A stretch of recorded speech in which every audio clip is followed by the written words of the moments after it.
Capítulo 21. Revertir la rueda del samsara.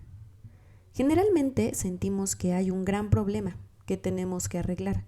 La instrucción es detenernos, hacer algo que no nos sea familiar, hacer cualquier cosa aparte de salir corriendo en la vieja dirección de practicar los viejos trucos. De alguna manera seguimos distanciándonos del Dharma. Es como si lo considerásemos una filosofía o un curso de autoayuda, y por mucho que se nos anime a hacer la meditación y de las enseñanzas algo relevante para nuestra vida emocional, seguimos olvidándonos de aplicarlas cuando nos atascamos. Cuando estamos enfadados con alguien o tenemos el corazón partido, cuando queremos vengarnos o suicidarnos, en momentos así no solemos pensar que la meditación y las enseñanzas sean muy aplicables. No llegan a conectar con la realidad de la situación. Mucha gente dice que la meditación no es suficiente, que necesitamos terapia y grupos de apoyo para tratar con nuestras estructuras y hábitos más enraizados. Sienten claramente que el Dharma no penetra lo suficientemente hondo en nuestra confusión. A menudo sugiero a los estudiantes que acudan a terapia. Para algunas personas lo considero como un medio hábil que es extremadamente útil. Trabajar de cerca con un terapeuta de mente abierta nos permite superar nuestros miedos y desarrollar la compasión por nosotros mismos. Al mismo tiempo, sé que el Dharma no solo es más revolucionario, sino que en muchos casos el Dharma mismo nos aporta las herramientas y el apoyo necesario para encontrar nuestra propia belleza, nuestra propia intuición, nuestra propia capacidad de trabajar con el dolor y la neurosis. Parece que uno de los trucos es tener la suficiente fe en el Dharma como para llevarlo directamente a nuestras pesadillas, no como una teoría inutilizable que nos separa de nuestros principales problemas, ni como algo que nos exige un nivel determinado, sino como un buen alimento, una medicina sin efectos secundarios que es aplicable siempre y en todas partes. La clave reside en cambiar nuestros hábitos y en particular nuestros hábitos mentales. Recuerdo el día que comprendí sin sombra de duda que somos nosotros mismos los que creamos nuestra situación por nuestra forma de usar la mente, por nuestra forma de estructurar nuestras respuestas a la vida de la misma familiar y predecible manera. Surgió una situación con el dinero. Se nos estaba acabando. Empecé a sentirme tensa, como si un gran peso se asentara literalmente sobre mi cabeza. Comencé a sentir pánico. Tenía que buscar una vía de salida. Hasta que no encontrase una verdadera manera de resolver el problema, no podría relajarme, no podría disfrutar de los rayos del sol que atraviesan el agua, ni del águila posada en el árbol frente a la ventana de mi habitación. Todo aquel escenario era persistentemente familiar. No sé por qué lo pude ver aquella vez con más claridad que en otras ocasiones. Probablemente fue el resultado de observar mi propia experiencia durante tantos años, tan honesta y ecuánimemente como podía. Posiblemente también fue el resultado de todo el entrenamiento meditativo realizado para ver en qué momento me descentro y a continuación volver al presente. En cualquier caso, ese día no me sentí pillada. Ahí mismo, en medio del estado mental más habitual, vi lo que estaba haciendo. No solo vi, sino que también pude detenerlo. Dejé de seguir mi plan habitual para salvar la situación. Decidí no correr de un lado a otro tratando de evitar el desastre. Dejé que los pensamientos de «solo yo puedo salvarnos de esto» fueran y vinieran. Decidí ver qué ocurría sin mi aportación, aunque eso significara que todo se cayera a pedazos. A veces simplemente hay que dejar que todo se caiga por tierra. El primer paso, y el más duro, fue no actuar, no evitar el desastre. Iba contra el núcleo de mi manera de operar. Me sentí ante una enorme rueda con una inercia colosal para seguir en la dirección habitual, y yo le estaba dando la vuelta. De eso va el Dharma, de cambiar nuestros hábitos, de invertir el proceso de solidificar tanto las cosas, de invertir la rueda del samsara. El proceso comienza cuando nos damos cuenta de que nos estamos descentrando de la manera habitual. Generalmente sentimos que hay un gran problema y que tenemos que resolverlo. La instrucción es detenerse, hacer algo que no nos sea familiar. Hacer cualquier cosa aparte de salir corriendo en la dirección conocida, de emplear los viejos trucos. En las enseñanzas budistas hay muchas instrucciones para darle la vuelta a la realidad.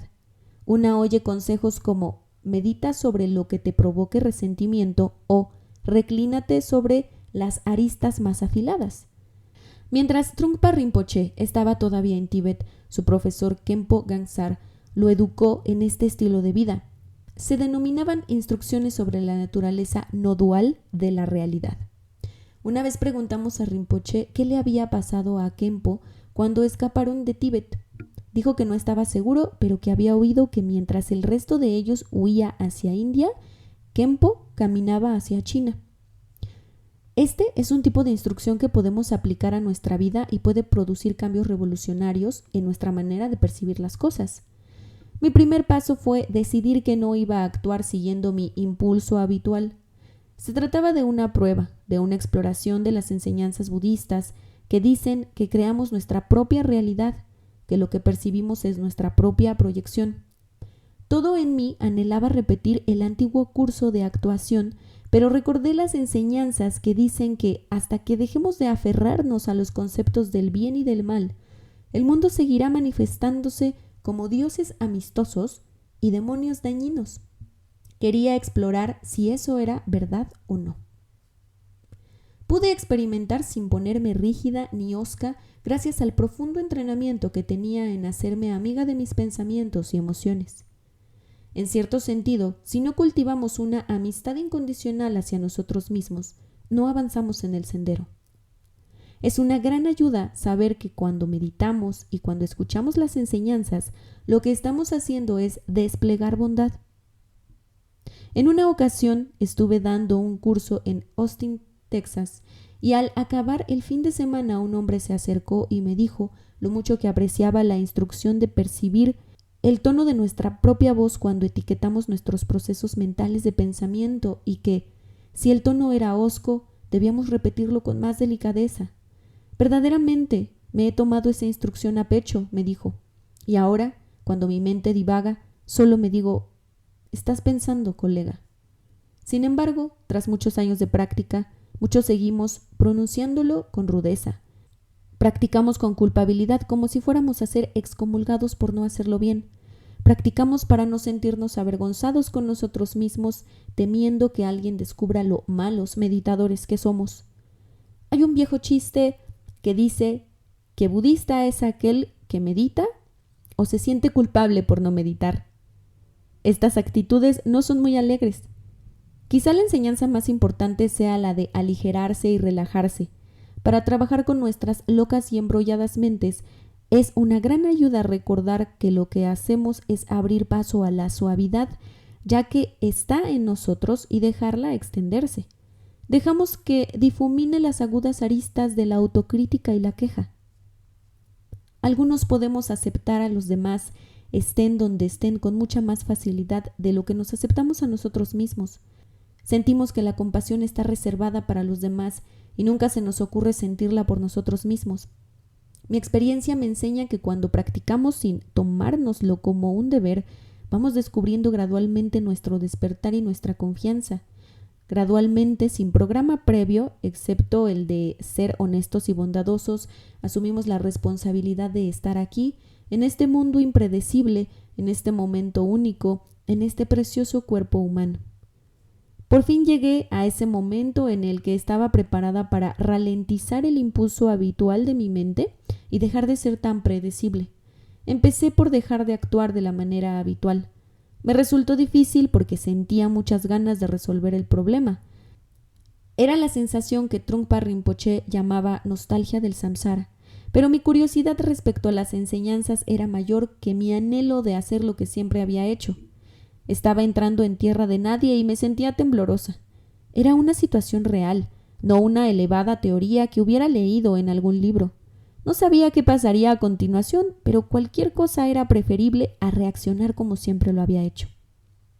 Cada acto cuenta, cada pensamiento y emoción también cuentan. Este es el único camino que tenemos. Aquí es donde hemos de aplicar las enseñanzas y donde llegamos a entender por qué meditamos. Solo vamos a estar aquí un breve espacio de tiempo.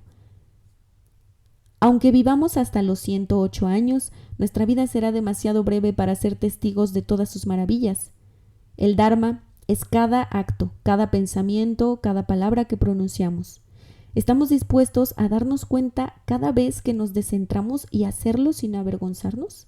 ¿Aspiramos al menos a no considerarnos un problema, sino seres humanos muy típicos que en este mismo momento pueden tomarse un descanso y dejar de ser tan predecibles? Según mi experiencia, así es como nuestros pensamientos empiezan a ralentizarse. Mágicamente, de repente parece que hay mucho más espacio para respirar, mucho más espacio para bailar y mucha más felicidad. El Dharma puede curar nuestras heridas antiguas, heridas procedentes no del pecado original, sino de un malentendido tan antiguo que ya ni podemos verlo. La instrucción es relacionarnos compasivamente con nosotros mismos, aceptando el lugar donde nos encontramos y empezar a considerar que nuestra situación es trabajable. Estamos pillados en el hábito de aferrarnos a las cosas y fijarlas, que hace que tengamos la misma reacción una y otra vez. Así es como proyectamos nuestro mundo.